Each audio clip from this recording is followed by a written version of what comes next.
ایک یہودی حضور کے پاس آیا، بڑا مؤدب تھا، تو اس نے حضور سے ایک سوال کیا. اس نے یہ کہا، یا رسول اللہ صلی اللہ علیہ وسلم، ہمارے بنی اسرائیل میں اللہ تعالیٰ نے خاص 10 خلیفہ بھیجے. اس نے پوچھا کہ یا رسول اللہ، کیا آپ کی امت میں بھی ایسا کچھ ہوگا؟ تو تب پھر اللہ تعالیٰ نے حضور صلی اللہ علیہ وسلم کو یہ خبر دی.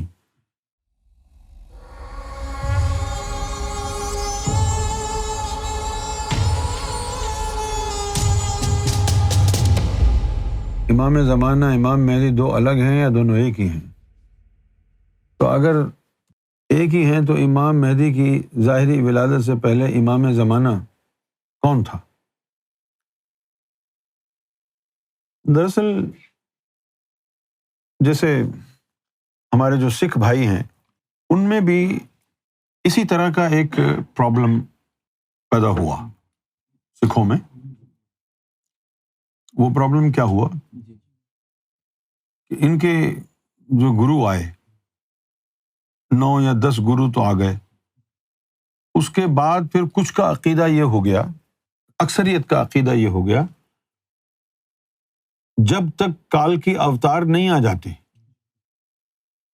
تو گرو ہونے کا جو مرتبہ اور مقام ہے وہ کسی انسان کو حاصل نہیں ہوگا. جب تک کال کی اوتار نہیں آ جاتے تو وہ جو مقدس کتاب ہے ہمارے سکھ بھائیوں کی، گرنتھ صاحب، اس کو گرو مان لیتے ہیں. اسی لیے گرنتھ صاحب کو گرو گرنتھ کہتے ہیں. لیکن سکھوں میں کچھ ایسے بھی ہیں جن کے یہاں پر گرو ہوتا ہے، وہ گرنتھ صاحب کو گرو نہیں مانتے. وہ کہتے ہیں جی انسان کی صورت میں گرو ہے. اچھا، اب آ جائیں ہم مسلمانوں کی طرف. تو سنیوں کے یہاں تو امامت کا کوئی کانسیپٹ ہے نہیں. ہمارے جو اہل تشیع بھائی ہیں ان کے مختلف فرقے ہیں. ان مختلف فرقوں میں اب کچھ فرقے ایسے ہیں جیسے کہ بوہری فرقہ ہے، جیسے آغا خانی ہیں. تو آغا خانی جو فرقہ ہے اس کے اندر حاضر امام ہوتا ہے کہ جب تک امام مہدی نہیں آ جاتے ایک امام کی گدی پر کوئی بیٹھے گا، وہ امام کہلائے گا امام زمانہ، اس زمانے کا امام. جیسے ابھی حال ہی میں پرنس آغا خان کا انتقال ہوا ہے تو ان کے جو صاحبزادے تھے اب گدی پہ وہ بیٹھ گئے ہیں، سنا ہے نا. اسی طرح بوہریوں کے یہاں ہے، ان کے یہاں پر بھی امام ہوتا ہے. سنیوں کے یہاں امامت کا کانسیپٹ ہے نہیں. یہ بات مجھے حیرت میں ڈال دیتی ہے کہ ان کے یہاں، سنیوں کے یہاں، حالانکہ ہمارا بیک گراؤنڈ پہ سنی ہے، لیکن چونکہ سنی ہے اس لیے ہم کو زیادہ پتہ ہے کہ کیا ہے وہاں کیا نہیں ہے. تو سنیوں کا کانسیپٹ امامت سے خالی ہے.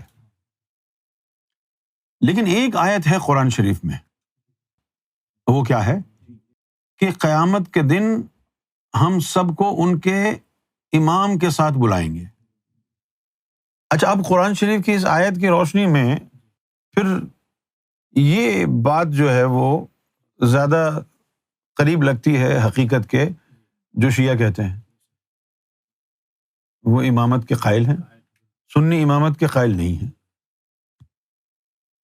خلافت کا تصور تو ہے سنیوں میں، لیکن تصور ہی ہے کتنے خلیفہ آئے ہیں سنیوں میں، تصور ہی ہے. اب وہ جو عباسیہ ڈائنسٹی تھی اس کے اندر خلافت چلی ہے بنو امیہ کی. عراق میں ان کی سیٹ تھی، آپ نے سنا ہوگا نا، ہارون رشید بادشاہ خلیفہ جو تھا، پھر اس کے بعد ان کا بیٹا عمر بن عبدالعزیز پھر خلیفہ. میرا خیال ہے کہ اس کے بعد پھر وہاں ختم ہو گئی ہے. ہاں، اب یہ سورۃ الاسراء میں ہے، یوما، اس دن، ندعو، ہم بلائیں گے، کل اناس بامامہم، تمام انسانیت کو ان کے امام کے ساتھ، اماموں کے ساتھ. فرقے کا لفظ کہاں ہے یہاں پہ؟ یہ احمد رضا خان صاحب دیکھو، ان کو عزت راس نہیں ہے. یہ بگاڑ ہے نا. ارے بھائی آیت میں تو اللہ نے فرقے کی بات ہی نہیں کی. اچھا دوسری بات یہ کہ اللہ نے تو فرقے کی یعنی حوصلہ شکنی کی ہے کہ فرقے ولا تفرقوا، فرقے نہ بناؤ، اور آپ اللہ ہی کے حوالے سے کہہ رہے ہیں کہ بھائی تمام فرقوں کے اماموں کے ساتھ بلائیں. امام بھی نہیں لکھا، سردار لکھا ہے. جس دن ہر فرقے کو ان کے سردار کے ساتھ بلائیں گے، ہر فرقے کو. اور وہ ہمارے جو بریلوی ہیں ان کو امام طریقت کہتے ہیں. یہ کنز ایمان ہے، اعلیٰ حضرت کا ترجمہ ہے. ایک تو ہوتا ہے خلیفہ، لیکن اللہ تعالیٰ نے خلیفہ جو ہے بڑے ہی مخصوص معنی میں استعمال کیا ہے. اب لوگوں کو اس کا ادراک نہیں ہے. یا تو اللہ تعالیٰ نے خلیفہ آدم کو کہا تھا، یا پھر خلیفہ اللہ تعالیٰ نے داؤد علیہ السلام کو کہا ہے. کوئی تو وجہ ہو. یا تو جب آدم سفیر اللہ کو بھیجا ہے تو اللہ تعالیٰ نے کہا ہے کہ بھئی ہم اپنا خلیفہ جو ہے زمین پہ اتار رہے ہیں، یا پھر داؤد علیہ السلام. جس طرح مسلمانوں میں امام مہدی کے حوالے سے یہ کہا جاتا ہے کہ وہ حضور کی آل سے ہوں گے، اسی طرح یہودیوں میں یہ کہا جاتا ہے کہ مسیح داؤد علیہ السلام کی آل سے ہوں گے. اچھا ایک بات اور بھی ہے. اب جیسے اہل تشیع حضرات میں ایک فرقہ ہے اثنا عشری، 12 امام کے ماننے والے. تو وہاں سے یہ کانسیپٹ ملا کہ بھائی 12 امام ہوں گے. لیکن اگر آپ اس کو نبی پاک صلی اللہ علیہ وسلم کی احادیث کی روشنی میں اور توریت کی تعلیم کی روشنی میں دیکھیں، اس کا بیک گراؤنڈ اگر دیکھیں، تو اللہ تعالیٰ نے امام کا لفظ استعمال وہاں نہیں کیا. ایک یہودی حضور کے پاس آیا، بڑا مؤدب تھا، ایمان بھی لایا. اس سینس میں ایمان لایا کہ میں مانتا ہوں کہ آپ اللہ کے رسول ہیں، لیکن میں آپ کا دین اختیار نہیں کر رہا، لیکن میں آپ کی ذات پر، آپ کی نبوت پر ایمان لاتا ہوں، میرے لیے میرا نبی کافی ہے. بات صحیح. تو اس نے حضور سے ایک سوال کیا.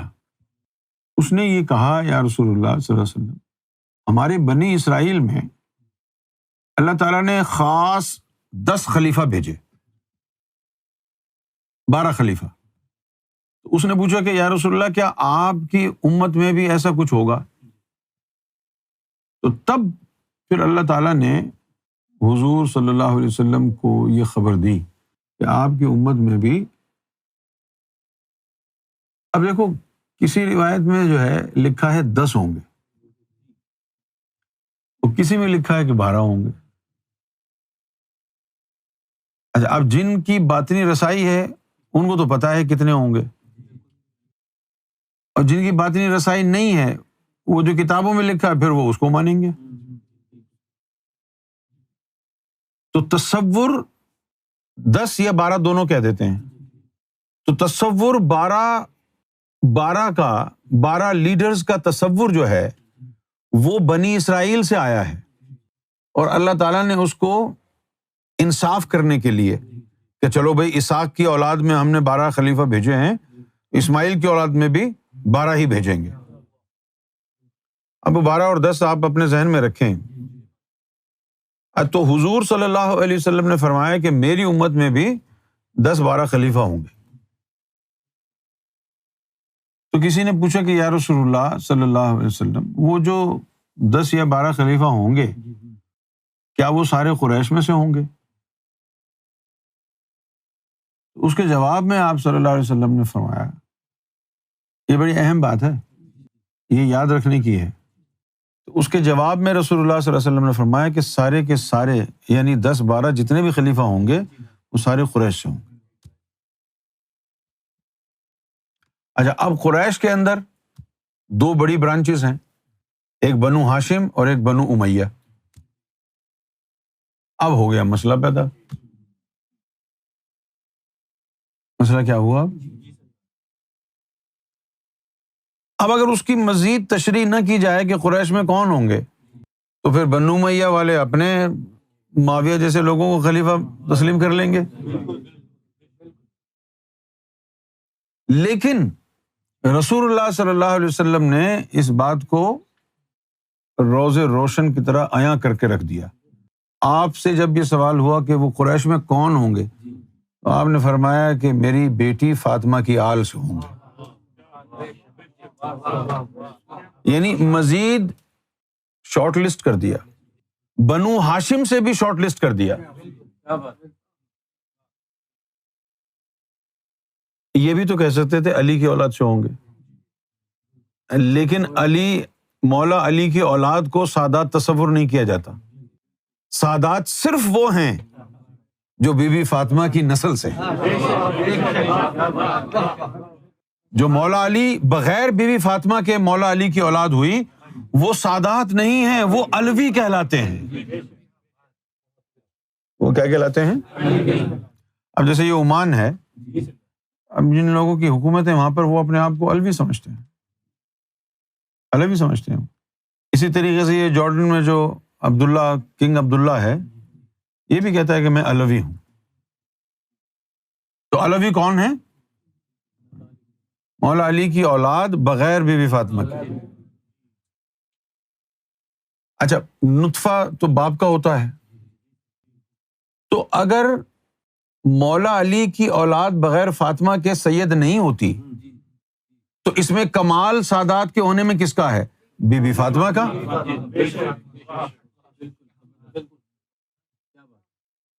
تو پھر جو اولاد ہوئی ہے، حسن و حسین ہوئے ہیں، ان میں مولا علی کا تو کوئی حصہ نہیں ہے. اس کے علاوہ بی بی فاطمہ کا ایک ٹائٹل ہے بتول. بتول اس کو کہتے ہیں جس کو ماہواری نہ آتی ہو. بتول کس کو کہتے ہیں؟ ماہواری نہ آتی ہو وہ ہے بتول. ماہواری آتی ہی نہیں ہے تو اولاد کیسے ہوگی؟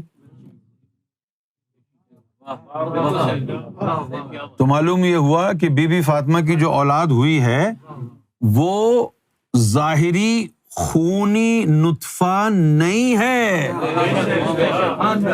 بی بی فاطمہ کی نسل نوری نطفہ ہے. بھائی جب ماہواری نہیں ہوتی تو اولاد کیسے پیدا ہوگی؟ تو ان کی جو نسل ہے وہ نوری نطفہ ہے، وہی سادات ہے. اب جب وہ نطفہ ہی نوری ہے، اب ذرا توجہ سے سننا ہے. ہاں، اب اس بات کو گرہ لگا دیتے ہیں نطفہ نوری ہے. اب آگے بڑھتے ہیں، ایک بات سمجھتے ہیں. جس طرح بچہ پیدا کرنے کے لیے عورت کا ہونا ضروری ہے، اسی طرح باطن میں وہی عورت کا مقام لطیفہ قلب کو حاصل ہے. کس کو حاصل ہے؟ جو باطنی نسل پیدا ہوتی ہے وہ لطیفہ قلب پریگننٹ ہوتا ہے. لطیفہ قلب جو ہے وہ حامل نوری نطفہ ہوتا ہے. پھر وہاں سے وہ طفل نکلتا ہے، طفل نور. تو بی بی فاطمہ کی جو نسل ہوئی ہے وہ شکم میں نہیں قلب سے ہوئی ہے.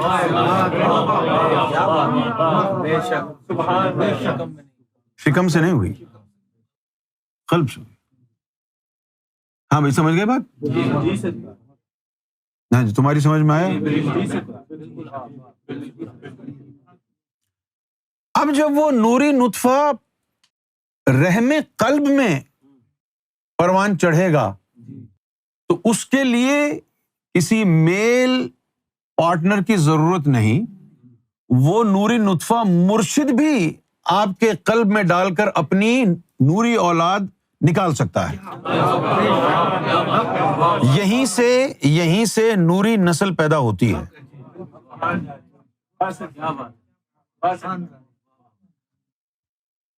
دریا کے قلب میں بھی سرکار نے یہ لکھا ہے.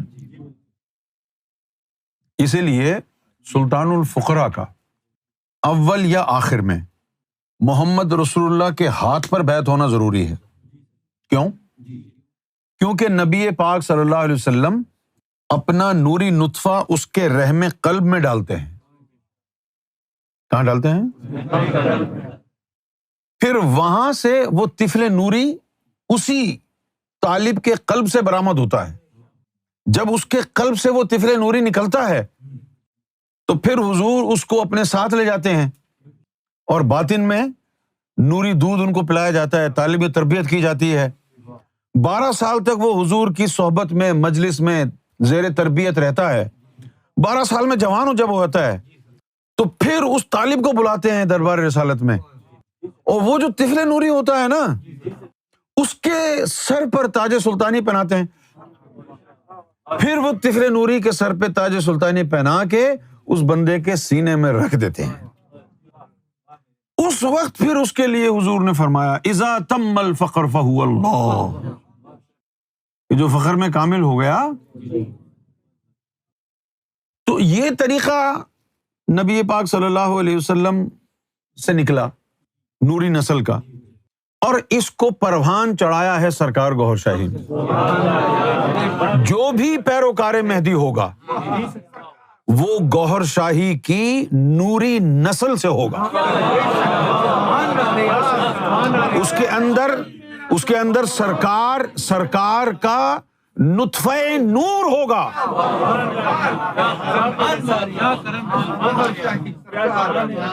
کیا ہوا؟ یہ بات ویسے آپ نے سلطان صاحب کی کتابوں میں پڑھی ہوگی کہ قلب کے اندر رحم ہوتا ہے، اس میں نوری نطفہ ڈالا جاتا ہے.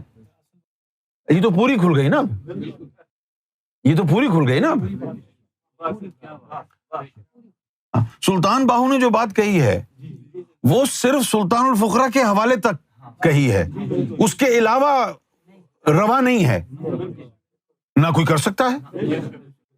مومن بننے کے لیے قلب میں اس میں ذات اتارا جاتا ہے، کسی کا نوری نطفہ تھوڑی داخل کیا جاتا ہے.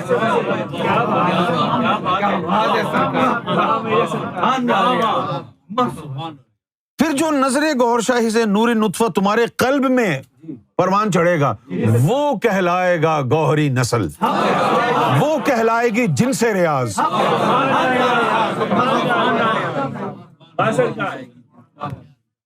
پھر سرکار کی زلفوں کی قسم، سرکار کی زلفوں کی قسم، جس کے قلب میں، جس کے رحم قلب میں سرکار نطفہ نور ڈال کے وہاں سے طفل نور نکالیں، پھر ایسے پیروکار مہدی کا مقابلہ روحانیت میں نہ سلطان الفقراء کر سکتا ہے، نہ عاشق الہی کر سکتا ہے، نہ بو علی قلندر کر سکتا ہے.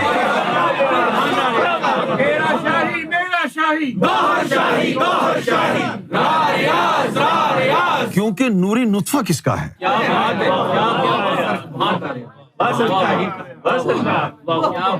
نوری نطفہ کس کا ہے؟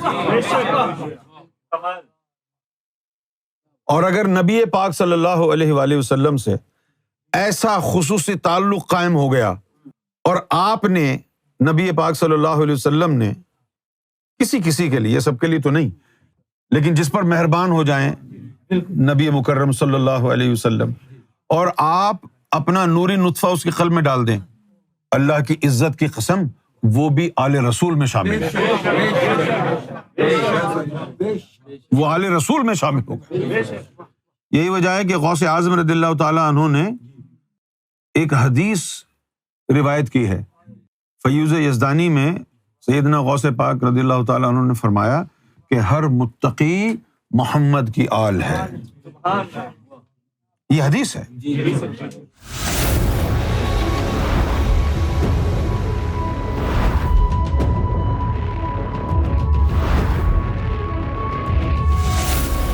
Amra TV, the place to connect with God.